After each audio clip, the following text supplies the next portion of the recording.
we try to figure out how can we set this up to, of course, we have to get paid back as a lender, but how do we make it term? So we have terms of 15 years on our notes. So it's not like they got to pay back, it's 5 years or anything, anywhere from, we do have a 10-year option, again, trying to show them how, hey, if this is affordable, this could be a lot cheaper for you down the road, but we do have 15-year options as well. It's really up to them and where they're at financially that makes sense for the best for them. Welcome back to Passive Income Pilots, everyone. I'm your host, Tait and Ryan. I'm here with my wonderful co-host, Ryan Gibson. What's going on, man? Good to see you again. Reporting for duty. Excited to be on another podcast. And this time we're going to be talking about lending, aviation lending for those that are looking to get their pilot's licenses or licensures or whatever you say. They're going to get loans that pay for their flight training. And what's cool is if you're like, oh, I'm not getting a loan for my pilot training, or my son or my daughter's not, I'm not looking into that either. We're not just talking about getting loans. We're talking about the mechanics of how you can invest in companies that provide these loans too. So we're going to get into that later in the show. So how about that? That's pretty cool. Yeah, we had a really, really fun conversation. Anthony Geraci is the co-founder and CEO of Stratus. They provide flight school loans. And I don't know about you, but I've mentored dozens of friends, colleagues, friend of friends through the process of how do I make a career in aviation over the last decade. And one of the big issues is financing, right? How do you get a $125,000 loan to get through the process? And, you can go through the institutions, Fannie Mae, Ameriprise or whatever. There's some big institutional lenders, but what they're doing is creating a private lending basket and doing private flight school loans. Yeah, really cool, interesting guy. He's a pilot himself, and got inspired when he heard people stalling out in training because they didn't have funding. So he's like, I need to make a solution for that. And this show, we're all about building your passive income and investing in alternatives. So we kind of wrap up in the end with that. And we even talk about the future of aviation and sort of the pilotless cockpit that everybody's talking about, or flight deck, and our thoughts on that. So with that, let's get into the show. Anthony, thank you so much for coming on the show. Oh, thanks for having me. I'm excited to be here. I'm excited to have you on here, Anthony, because in the world of flying, we never really know how to get financial assistance or loans for aviation. And I remember when I was going through, I think I was my multi-engine add-on, my father and I looked at getting a loan that was like 10% back in the days when it wasn't like 10% loans. It seemed like a deal with the devil. And I just, it was really discouraging. And I think we figured out how to pay for it another way. But, for those aspiring aviators out there that are looking to roadmap their financial future and how to pay for their flying, in other words, that's why we brought you onto the show. And but before we get into that, why don't you just tell us a little bit about yourself and how you got into the flying world? And I see your shirt, the okayest pilot out there. Yep. Not too great, not too bad, just right in the middle. Yeah. Love it. Yeah, so it's funny. So by trade, I'm an attorney, and I grew up in the private lending space or hard money lending space, depending on what you like to call it anymore. And I've been doing that for about 17 years. But during COVID, these stories are always, I think, random. But during COVID, I learned how to fly. And I'll tell you exactly how it all happened. A buddy of mine owned a flight school in Riverside. He has since sold it. He's actually my partner in Stratus now. But I told him, hey, my ex has my kids. My girlfriend's out of town. I want to do something this weekend. I heard about this thing called the Catalina wine mixer, which you guys ever watched Step Brothers. It's crazy that they actually created this after Step Brothers to bring tourism to Catalina Island. It's just random. And he said, look, you take care of the hotel. I'll take care of the flight. And I think literally nothing about this. But then, I arrive at John Wayne Airport at ACI Jet. And I think I'm, chugging down water and a Red Bull at this point, just sitting there. And he flies in, pays, for gas and landing fees. I know this after the fact, not during the time. And then we get in the plane. And it's a 15-minute flight to Catalina. And I asked what I think are all the stupid questions that a non-pilot can ask, which is, don't you have to file a flight plan? And all those random things that we could laugh about now is like, and just get in the world of it. And it really just opened my eyes to freedom. So I was like, God, I got to learn how to do this just to take myself and my family places. And so I started training the next month. October of 2019 was when I started, but I got my license May 8th of 2020. Deep in the COVID time. But as a result of learning it, just got into the flight school regime, if you will. I don't know if you guys hung around flight schools back in the day when you were getting your licenses. That seemed to be the thing, and just soaking up knowledge while I'm there. And I still remember asking the dispatcher, so I got my private. I was working on my instrument rating. So I know 7 months I got my private, and then working on the instrument rating from there. And he's working on his instrument rating, but he'd been a private pilot for 4 years. And I'm nosy sometimes, and I like to ask stupid questions, as we talked about. I was like, Michael, I just got to ask you a question, man. You're doing this for a career. I'm doing this for fun, And he's like, well, yeah, but there's no funding as a result of this. It's like, I don't understand. And that's how, digging into that's how Stratus was born. Well, the four forces of flight, right? Money, and money. Yep, that's right. Well, you know how to become a millionaire in aviation, right? Yeah, you start with $1 billion. Yeah, exactly. There you go. And we all know how we know there's a pilot on the show. He'll tell you. Well, yep. Well, cool. So I guess you're going to get into this, and I'm excited about hearing everything you're going to talk about for financing. I want you to kind of hit it from two different ways, if you don't mind. One from the college kid or, young aspiring aviators position, but also I want to touch on the late in life people that want to, maybe just go get their private or something. I know I have a friend, an avid listener of the show, actually. I'll give him a little shout out, who, is thinking about getting his pilot's license next summer, and is established in his medical career and wants to be a pilot, right? And so is this a lucrative thing for them too, or is it just for somebody on a career track that wants to get financing for aviation? Yeah, for us, we'll finance both. For me, though, as funny as this will sound, I think it makes more sense for the aspiring aviator than maybe the later in life person. And I'll dig into that a little bit. Because at the end of this, I fast forward to the end, and we'll talk about interest rates and all that stuff. But at the end is a career. And I'm assuming they want this as a career. Now, if the three of us were talking even 5 years ago, we could even question their sanity about a career, as first officers getting paid $50,000 if they're lucky. But I don't know how, if you guys seen the payment hikes and all that stuff. So your regional first officer is now making $120,000 at even Piedmont, just a no-name carrier right now. And we're not even talking about the Part 135 jobs or anything out there. So I think a loan would make a lot of sense for those people who, okay, I'm going to get a loan. I'm going to sacrifice 2 years of my time, of course, going through it. I'm going to be paying $800 a month or whatever the loan looks like for them. And it's a student loan like the rest of us face, I think, even for being in law school. I came out with $1,000 a month payment, but I'm thankful because I came out with a $135,000 job too. So it's like that trade-off right there versus like the later in life, if they're looking to get their private, there's no income at the end of the day unless there's some career they want to do, maybe medevac or something like that maybe they're not thinking.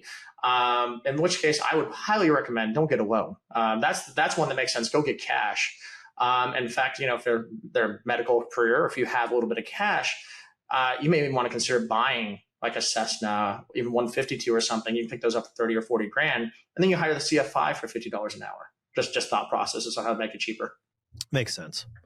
What are your thoughts on buying an airplane, as someone who's making a career change, who has access to, say, financing and doing that instead of going to, say, a structured school where you're renting the airplane all the way through?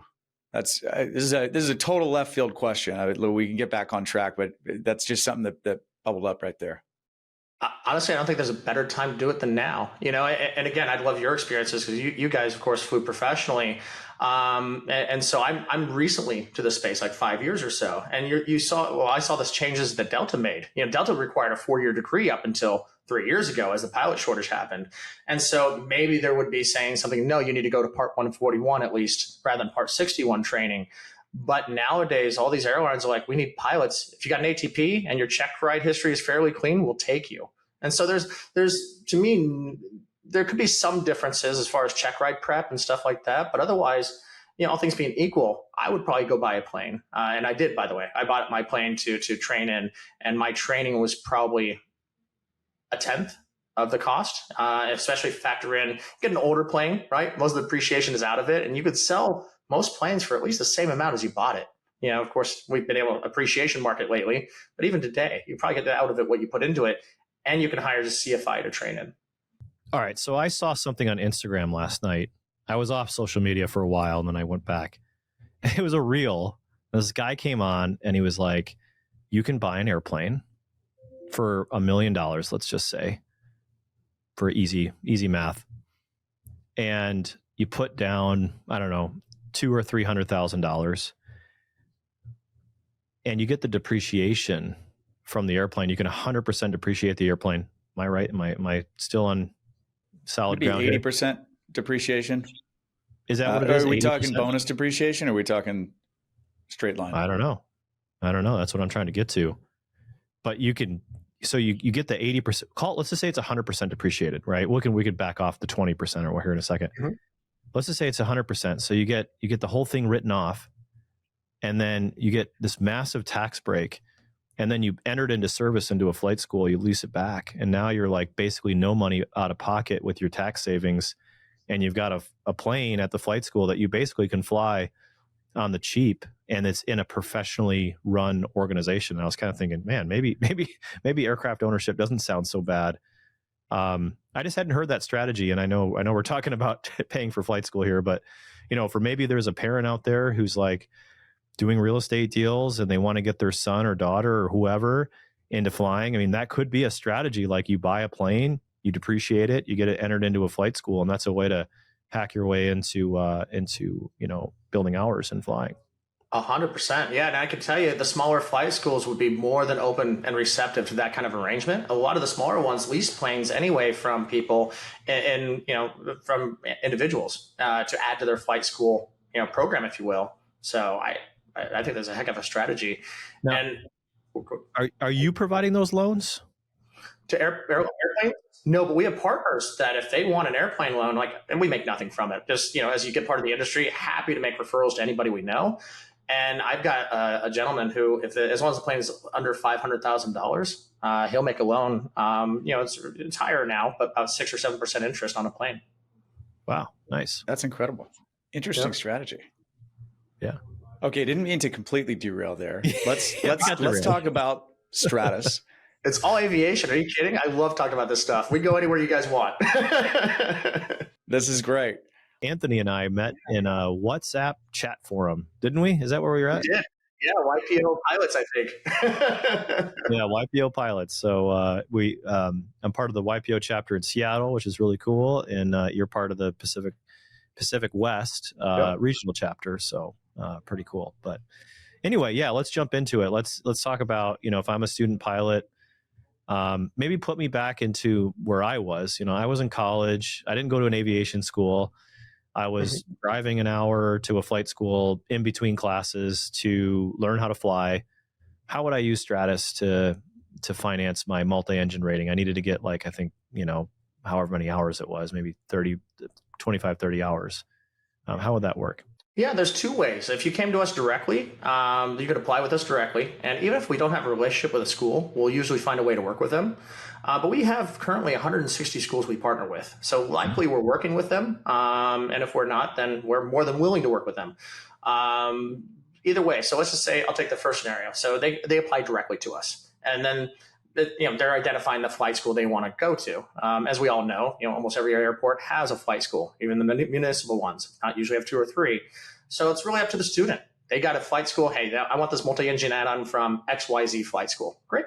You go through our normal approval process, and I'm going to assume you're approved. Great. Then no problem. We'll fund the entire amount, 25, 30 hours, and call it $200 an hour, $300 an hour to $10,000. we'll fund the entire $10,000. Connect us with the school. We'll work with their finance department, or if they're small enough, owner, whoever the decision maker is there, and we'll finance them in any way that they would like. Part of our things, we want to make sure the student gets the training they want. So we work with with the schools to make sure that we get logbooks and everything, make sure they're getting the training they deserve, and sit for the check ride to get the multi-engine added.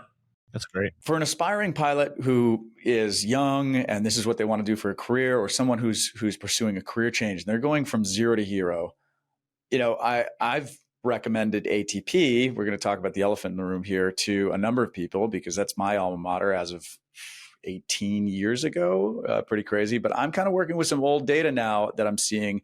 And I have a good friend who went to the Zero to Hero course, signed up with their institutional lending partner and had a terrible experience. So I know that lending can be very difficult if you wanted to go to a local flight school, use local CFIs who might have a lot more experience. And that's sort of what I'm pushing him towards now. Now that he's out of ATP, he scrapped that plan. And I'm like, hey, let's get you over to a local flight school who has better instructors, better experience in a better location. That isn't necessarily this, ATP is a Part 61 school, but it's very institutionalized and canned, and it's got a course that seems to be easier to lend on for most lenders than, say, just a local flight school. So can you talk about the difference between Stratus and, Fannie Mae? Absolutely. Yeah, happy to do so. So I think the founding point is we are pilots who are student lenders versus student lenders who fund pilots. So we have a very deep understanding of the at least flight school market. Again, my partner is Brandon Martini, and he's our COO. He sold us flight schools. So we have just a deep understanding of how they're run, what they look for, as well as how to work with them best. And so when we start funding programs, if you will, for these flight schools and everything, we absolutely make sure they have a syllabus as well. So, if you don't have a syllabus, we're not going to fund you. If this is just a hobby school of yours and maybe you take on a couple students, great. Whatever makes sense for them, but we won't fund them unless it's more, if you will, professionalized. So they have to teach from syllabus, even if it's a professional one like Gleim is out there and a few others. Use professional syllabus. At least you're doing something to train towards what is now the ACS, if you guys are familiar, the Airman Certification Standards, and doing something to get these people ready for training versus just seems like a great idea to fly out there. So that's one aspect. The other one is, again, we work with both the students and the flight schools. Part of our agreements are, hey, if there's any disagreements or if there's something, we really encourage both the flight school and the students to work it out. And if we need to help moderate or mediate, happy to make it happen. But at the end of the day, we want to make sure both sides are satisfied, the flight schools as well as the students. And I got to say, almost all of our flight schools, they care about their students as well. I can tell you many times is they make sure that their accounts are correct. And then if even the student has any issues with us, they'll work with us. But it's a good partnership, what they call that tripartite relationship between us, the flight school, and the student, to make sure everything's taken care of and everybody is happy with both the training they're getting as well as any issues that do pop up every now and then. But all in all, I can tell you a lot of our partner schools, it's not just ATP, but probably I'd be guessing, I wasn't ready for this type of question, but probably about 15 or 20 of our flight school partners already have agreements with Southwest and some of the other regional airlines that they will get interviews. So, I think this was a selling point at ATP back in the day, but a lot of these flight schools have now had those same relationships that ATP does. So there's a lot of options out there for students, kind of to your point of, ATP is, of course, the big one out there, but there's several options. And again, every airport has more than one flight school. And of course, ATP is probably there too, as well as other flight schools that they should just interview and really make sure they want to be where they're at. Tait, you said your guy at ATP had a bad experience, and I went to ATP too, and I loved it. So I'm in your camp. I had a blast. Yeah. Yeah. It's a bummer to hear that the quality is coming down, and at least that from what I hear. Was it the loan that was bad, or the training that was bad, or both, or something else? The training, unfortunately. The training. Yeah, the training just wasn't great. Got caught up in the sort of the corporate machine, and wasn't getting flown. Had poor quality instructors.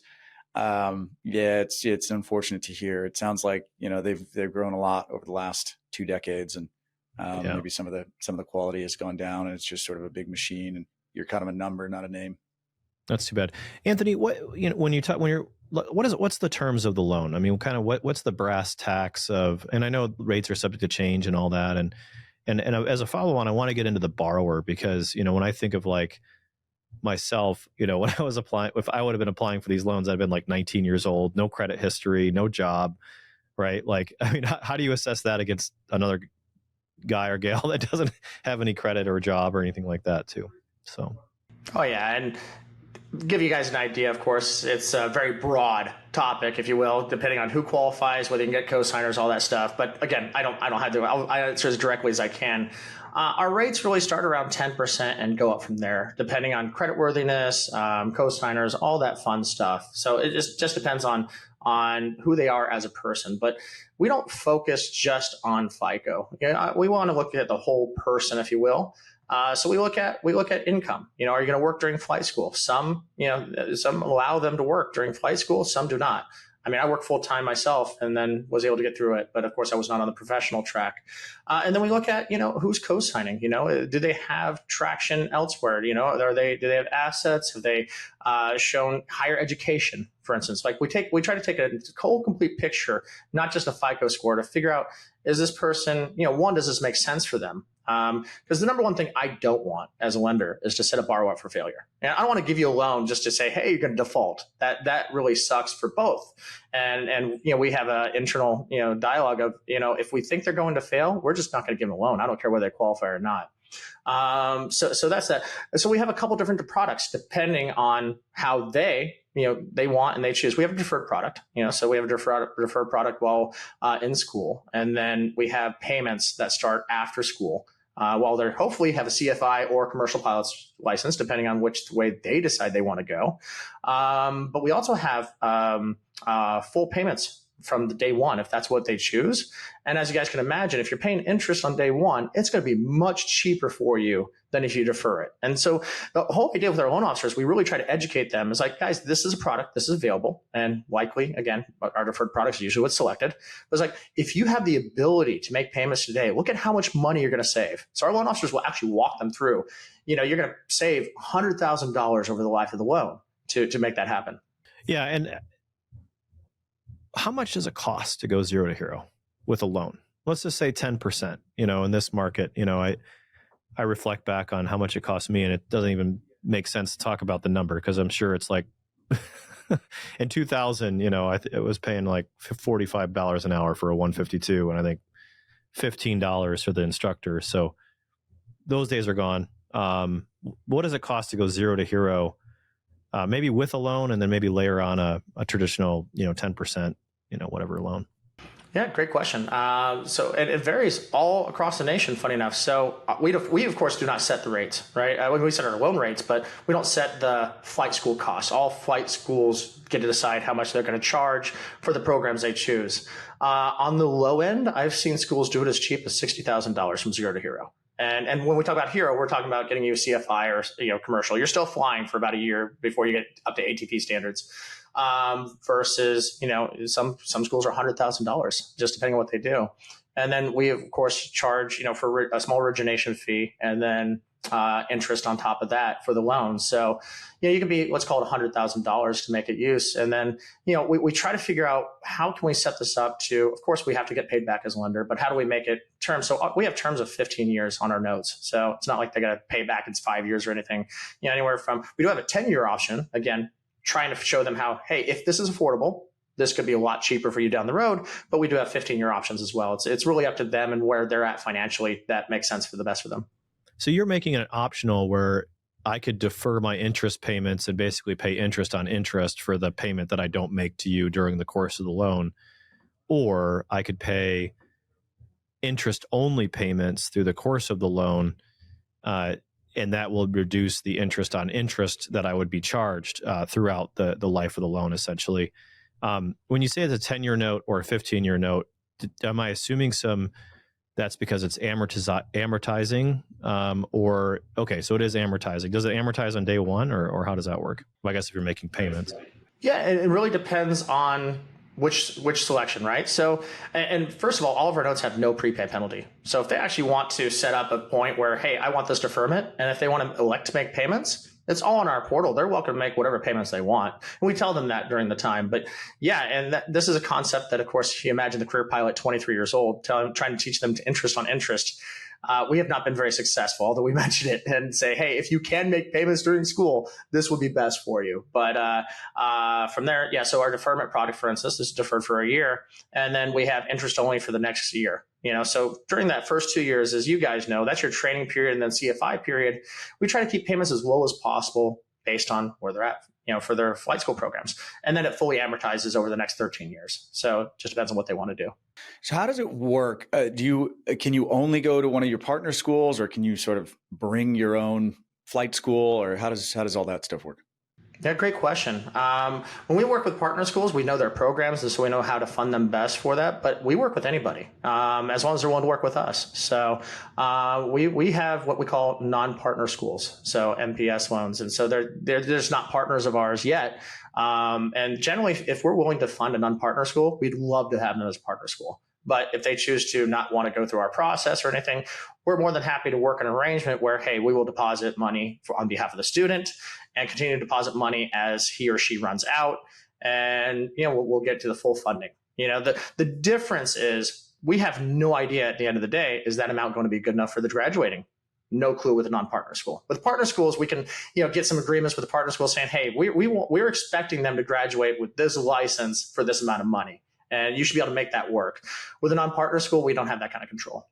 What does that actually look like in terms of going to your website, seeing your partner schools, seeing if you have a partner school in the area that someone wants to go, or do they need to pick up the phone and connect with you? Yeah, good question. Actually, it's usually the reverse. The partner schools actually advertise us on their websites. So when they look at these partner schools, they usually say, hey, finance through Stratus or anything like that. They're welcome to call us. We're happy to select a partner school in their area where they tell us, and we're happy to give them a list of partner schools. But again, I want to be clear, is like, we'll finance anyone. If they have a school, I really want to go to the school, no problem. We can figure out an agreement with that school to finance them and make sure that they get the training they need to move forward. It's just, with the partner schools, we know, hey, this amount of money will get you this license type of thing. So that's what we do prefer. But it's really, again, the student is in control, not us. All right. So this is an investing show podcast, and we teach people how to invest in opportunities, syndicate. Now, it's also a flying podcast where we kind of bring in folks like yourself, Anthony, who fly, and maybe there's a lot of airline pilots here that are listening that are thinking, my kid wants to get into flying, and what's the market like? And but we got to shift gears a little bit because it is an investing podcast. Can I invest in your loans that you give to students on the backside? How does your business work? Yeah, great question. So we do have a fund that people can invest in, and we've been returning, knock on wood, 13% annually for the last 2.5 years. Insert the disclaimer that future performance, who knows what past performance has done, all that fun stuff. But that's what we've been returning, and it's been pretty good from there. And so we have a fund that people invest in. From there, at least is we do one thing. We make loans to students and student pilots only. So that's the ecosystem we live in. But we have the abilities to invest.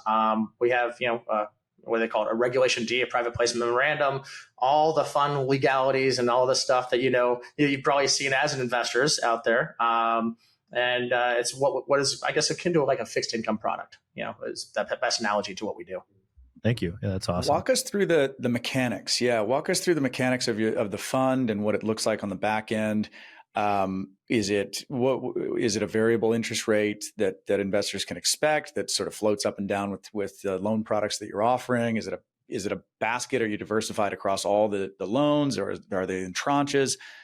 Give us the background. Great question.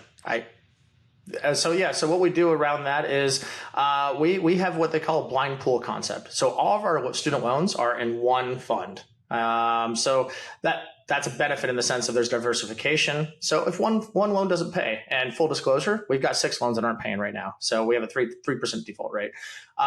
Those 6 loans aren't paying. Well, the other 200 are. Or in a state of deferment or anything like that, but they're still paying. And as a result, we're able to return a fairly predictable yield. So around 12 or 13% annually. And so, the defaulted ones will work out.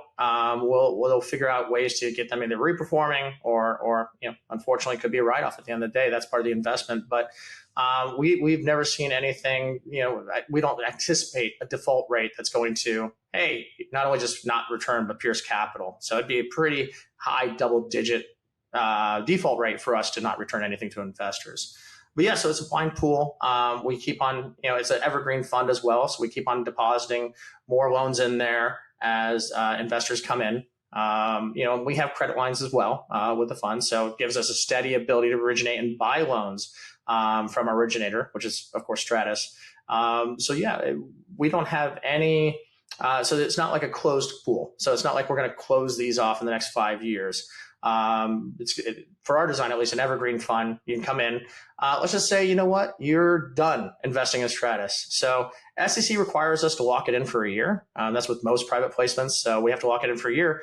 After that, you're like, hey, Stratus, we want out. Great. We return funds, and go from there and keep on raising capital. Yeah, it kind of answered my question, which was your redemption period when you mentioned it being evergreen. So for those listeners, we can cover that real quick. Evergreen just means that the fund is never closed. So some of the syndications that me and Tait put on are usually closed-ended, meaning that you have a very specific property that you're buying. It's got a very closed-ended or 5-year, maybe 4-year, maybe 7-year target hold period. We can only raise money for a certain period of time. That's usually 6 months to 18 months at the maximum. And then it's closed. You have to have a termination date. And so for those investors, as an example, who invested in our income fund at Spartan or our growth fund or even Spartan Storage Fund 1, we could only raise money legally for a certain period of time. And then once that capital is deployed into the ecosystem, we can only buy properties for 3 years because there has to be a sunset date. What Anthony is doing, he's running what's called an open-ended fund or an evergreen fund. And so what that means is he has to go, the fund is going to last forever, right? Or it goes on and on and on and on and on. And usually funds like that come with a stepping off point where you can do a redemption. So you can say, hey, just like Anthony suggests, I want my money back, and you can get sort of a cash out. Redemptions, though, I will disclaimer, and I don't know Anthony's, but there's usually stipulations to them. It doesn't mean that you can just snap your fingers and show up to a branch and withdraw the money. There's usually periods in the year that he'll have. And again, I'm not speaking to Anthony's, I'm speaking generically. But those periods could be only open during certain times of the year, like open enrollment periods. They could be restricted to first come, first serve. It could be restricted to funds that are available. So don't think when you get into a redemption period that it's automatic. But as a part of an evergreen fund too, Anthony has to undergo what's called audited financials. So he has to do a mark-to-market, and he has to do a lot of extra reporting doing an open-ended fund. It doesn't make it any better or any worse. It's just something that he has to do. So very, very interesting that you do that. How long is the funds? When did the funds start, and kind of how long is it? Is it the 5 years right from the beginning? Yeah, great question. So we started February of 2022 in the fund. So we've got financials tracked because as every great business, I put my money where my mouth is, and I started the first year of the fund just with my own money. So wanted to build a track record and really show people, hey, this is viable as an investment option as well. And also, no one's going to believe you otherwise if you don't put money in there. I think anyway. But yeah, so put it there. So I think we're on 20. Don't quote me on it. 26 months, over 2 years, just under 3, somewhere in there of returns on that market. Yeah. What's holding your business up the most? Getting the capital placed or bringing in the capital to place into student loans? Yeah, right now it's really just getting capital in the door. Gotcha. And we're doing okay capital raise. Don't get me wrong. There's just always need for more capital. The flight school lending space is amazing. I think it was 3.7 billion in 2020, and I've not got an updated report, so I can only imagine how big the space is now. Probably at least 5 or 6 billion. Yes, of course, no data on it. As more and more flight schools come in, the demand for pilots, not to take it back to pilots, but, you guys probably saw the report by Boeing. We need 30,000 pilots a year for the next 20 years. And, all flight schools right now, I think they're producing, there was an article that came out, FAA said they licensed 8,000 ATP pilots so far year to date. I'm like, okay, so we're still 22,000 short. No, that's incredible. And I think it speaks volume to our industry. It's like, talk about a great time, right? You've got more demand than supply.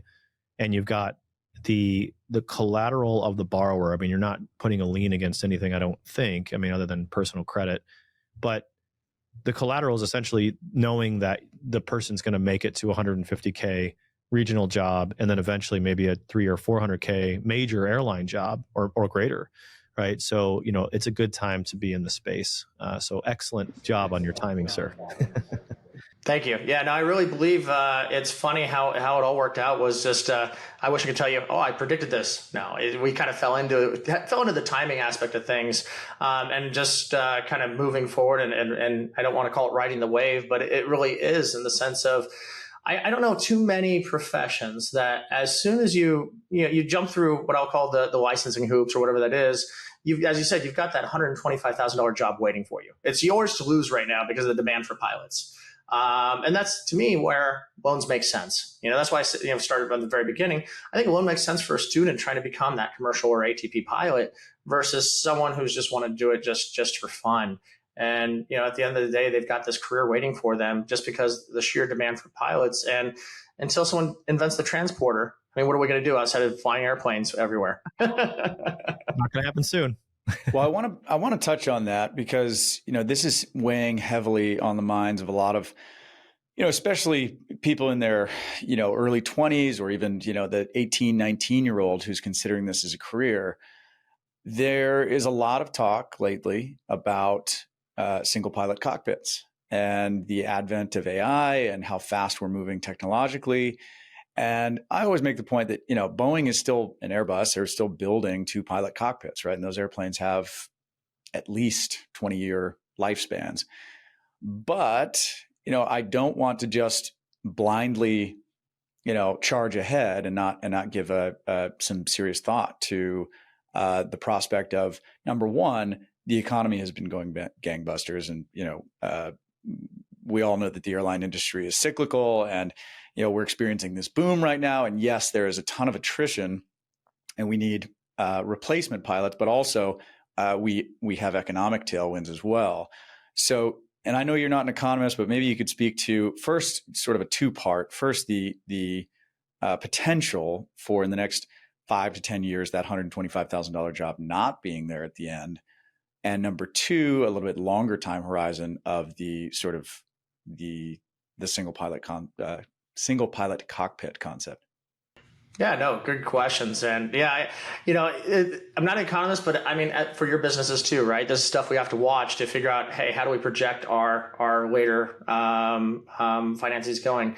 Funny enough, I see a little bit of that intertwined, right? So if we go single cockpit in commercial airlines, for instance, we're going to see a reduction of 50% of pilots, right? You don't need 30,000 now, you need 15,000, which maybe we'd get faster in that. But I'm skeptical. So sorry to answer your second question first, but I think they're intertwined, which is I just can't see the FAA saying, you know what, I think single pilot's the way to go and we'll be great. You've seen some of the crashes even now with, there was that crash 4 years ago, something like that in Germany, where it was a guy who was single pilot at the time and he decided to crash into a mountain for whatever reason, right? And I'm not here to, I don't know what happened there, but I just imagine, I would say that I'd see that in, say, cargo planes before we see that in commuter planes, for sure. The cargo is not as precious as, say, people's lives. And so if the FAA is going to approve it, and I think they have actually some of the turboprop for FedEx, single pilot caravans, I see a huge resistance to approving, a single pilot, say for, a Airbus 380. We may have the technology to do it. I just don't see that just from a lot of different ways actually happening. So I think, to do that, we'll see the demand constant. I would rewind it a little bit to COVID, and we saw pilot demand right before COVID continue to creep up. It was just because of COVID and then the lack of air travel just really crashed it down. And of course, that's why we saw the layoffs and everything happen within the airlines. And of course, when demand came back to pre-COVID travel requirements, we just couldn't keep up. So there is a possibility, especially if there's a recession, you might see what I'll call the luxury travel going away. But at the same time, there was a chance, I think, during COVID and I don't want to call it post-COVID because we're still doing it, but we'll definitely call it now the endemic rather than the pandemic time, that we weren't going to travel anymore, right? Zoom was going to take over everything. We could do all these meetings via Teams and all the technology out there.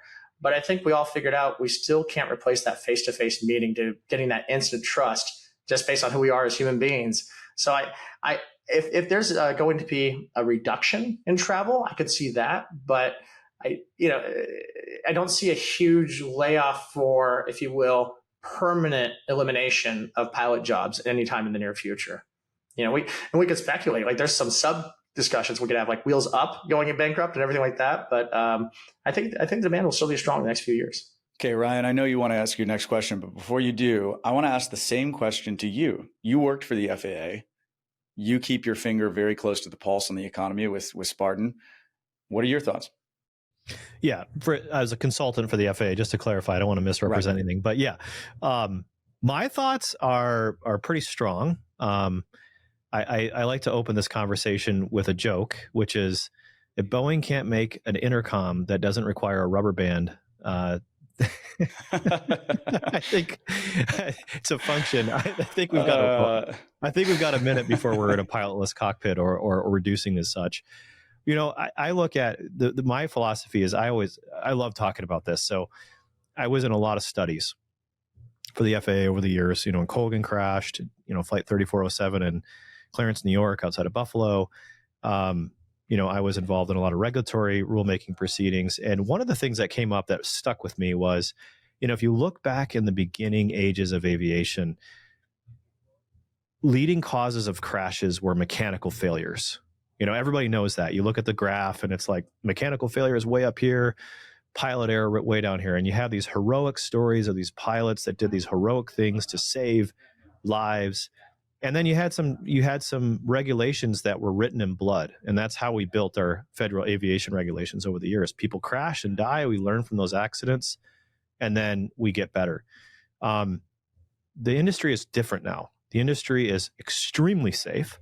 There hasn't been a major accident really from a U.S.-based carrier in over a decade. And when you look at the amount of data that streams off these airplanes, we're not in the regulations written in blood era anymore. We're in regulations written in data. And so what's happening is we're getting data that comes off the airplanes and we're learning from these anomalous events that happen. And we're then changing policy, changing training strategies to kind of curtail what happens. And one thing that comes up over and over again is this concept of pilot error is, pilot error is way, way, way up there. And so everybody wants to pick at that and say, well, the pilot error is the reason why airplanes crash today. And actually, it's not. Pilots are what prevent a lot of things from happening day to day that we don't hear about because they prevent it. And so when you think about the amount of automation on an aircraft, Tait, on a typical flight, how many times are you using the automation? You use it on every flight, but then the automation starts doing something weird. And what do? You're there to take over, right? Start peeling off layers of automation. Yeah, exactly. And so I think when you think about, reducing the number of pilots or taking the pilot completely out of the aircraft, we are so far away, in my opinion, from that because of all the preventative things that pilots do on a day-to-day basis to fix the automation. I laugh. Like my Tesla Y has an autopilot on it, right? And that thing is getting worse. I love using that thing, and it's like I think it's getting worse, right? And I have to be right there to kind of grab it, right, when it's going to make a mistake. I know that, not everybody has that or whatever, but like that is a perfect example of you can't have an autopilot without a pilot right there to take over, because while automation reduces your workload to free you up for other more critical aspects of the flight, you still need somebody right there to take over. And we're not going to see that in our lifetime, I don't think, go away. I do think that we're going to see some really interesting things like robots in the co-pilot seat. And we're going to see things like Cirrus, return to airport stuff. But, that's like there for everything else has failed, pull the red handle or push the red button, right? That's not a thing that we rely on. That is a last resort technology. And I think if you're going to scale that mass use, you're going to have it's going to take you a really long time to get it right. And you see the auto manufacturers struggling with that right now. So that's my opinion. I mean, of course, technology can accelerate faster than I can think about it. But I think we have a long ways to go, is what I'm saying. And then you also have the other part of it too, where passenger comfort of not having anybody up there, right? And I think that's whole nother thing, ball of wax, that people aren't considering as well. And then the customer service elements that kind of go with having a pilot and et cetera, et cetera. So there's a lot of decision making that still, I think, we have a long way to go as the technology develops. Anthony, I wanted to bring us back just a little bit, because I am interested in your fund, and I think that's a really neat concept. Capital raising for and then I don't, probably a lot of people don't realize the backside of it. They just think of, how do I get a loan to get my flight training? But they don't think like, oh, later on I can invest. Those loans, you said there's 6 loans that are defaulting. Why are they defaulting? Is it because the student didn't get through training? Is it because of financial issue? What's the risk in that fund outside of the economy? Yeah, that's a good question. I wish I could tell you I had one answer. They all have different answers, funny enough. And so I'll give you an idea. One to me does not make sense, because it should, unless something has really changed. And of course, remember, our data comes from talking with the borrower. So we only get that filter, and I don't know what's going on in their lives otherwise. But so one, he's got a CFI, CFII, in fact, and should be training people as we're going. And when we talk about our payments, CFI is not, of course, a high-paying job, as we all know here. But even today, there's been trickle-down effect to CFIs. You should be making about $40 an hour. So I don't know if he's not working or anything like that, but his payment was $800 a month, and he said, I can't afford it. It's like, I don't understand. Can you help us understand? And then just the conversation ended from there. So that one shouldn't default, because everything else makes sense as far as went through training, got the training they needed. Currently now, of course, working on time to get their ATP license and move to regionals. But he's kind of what you were talking about before. He's on the interest only part now, which should be affordable if you're working full time as CFI to at least pay it comfortably. No, but then I look at my own student loans. Was it comfortable back then? No, but it's a repayment should happen. Another one was exactly like you said, broke their leg during training. And, offered a forbearance and all that stuff, and really felt bad. And then, well, I'm not going to train anymore. I was like, I understand. Can we figure out something to work on that with you? And they stopped talking to us. And it's almost like a reminder, hey guys, we're not your flight school. We kind of gave you money for this. I'm really sorry it didn't work out. Neither one of us expected you to break your leg. Work with us here. And they, again, stopped talking to us. And that's the pattern. If there's one universal thing with all 6 borrowers, they just stop talking to us. Because if you continue to talk to us as a service or as your lender, we'll figure out some way to work with you. Maybe partial payments or something. Let's help me help you. And I can only come to the conclusion you give me, which is, nope, not going to pay. Good luck, type of thing. So that's the only universal pattern I have. Yeah, thanks for sharing. Sorry, I didn't mean to derail the AI automation discussion. But no, I think we hit that, and that was a wonderful discussion. But I'm glad to be bringing it full circle. Anthony, did I read correctly that on your website that there's some sort of real estate backing on the fund? Good question. That was so Stratus was actually set up as one of my companies I was going to do many things with. So I think that's probably a holdover, because all we do is just do student loans. Although Ryan did say, and we actually do look at assets as part of our qualifying. Let's just say you don't have income and everything like that, but you have you've got a great FICO and assets. We're more than happy to make the loan to you, because we trust. Hey, you've been successful in your life. We will, of course, make a loan, and we'll figure it out as we go. So we know some of them have real estate, but we don't take liens on any of this stuff. But we know they've got a sizable portfolio. Well, Anthony, really appreciate your time. A couple things I want to highlight. One, you have a podcast to learn about flying. So can we get the name of that podcast so we can put it in the show notes? Absolutely. So it's called Aviation Mentors, and Brandon Martini, who's our CEO, and then Carson Vasquez, who's our software developer manager. They're both pilots, of course, and Brandon was actually the guy who trained me to fly. So he does this Aviation Mentors, talks about everything.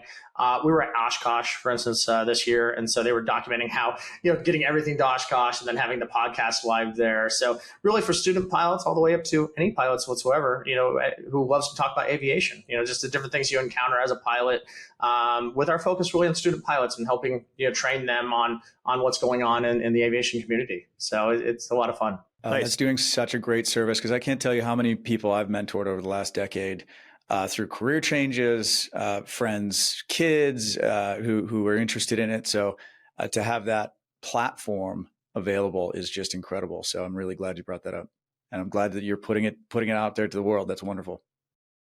Yeah. And then the second thing I wanted to make sure we highlight is how do we learn about your fund more? If somebody wants to do their DD on your fund, do you have a separate website, or is it on your main site? Yeah, it's on our main site. So it's Stratus, STRATUS.finance, not financial. So FINANCE. And we have 3 separate things, of course, for students, for flight schools, and then for investors. So we have a chief investment officer. His name's Chris Ragland. So I can connect anybody if they want to reach out to me, have to make an intro, and happy to see if there's something that makes sense for people on the investment side. That'd be awesome. That's great. And that's the same site you use for student loans as well, right? If you were to go in. Okay. Very good. Correct. You got it. Awesome. Well, we wanted to wrap things up. Anthony, be respectful of your time. Thank you so much for coming on and sharing your wisdom. This has been a really awesome episode, and I'm excited to stay in touch.